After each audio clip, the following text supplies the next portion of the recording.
এই যে এখন বৃষ্টি থেমে গেছে, আর এই যে আমি একটু এই যে নদীর পাড়ে আইছি, নদীর পাড়ের পরিবেশ দেখতে আইছি।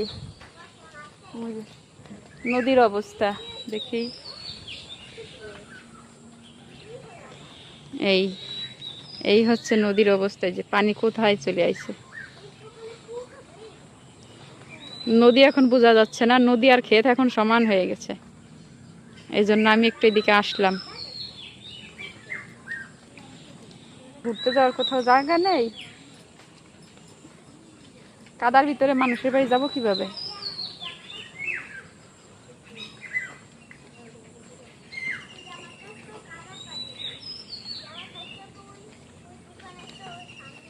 বৃষ্টিটা আসার আর সময় পাইনি, সন্ধ্যার সময় আসতো।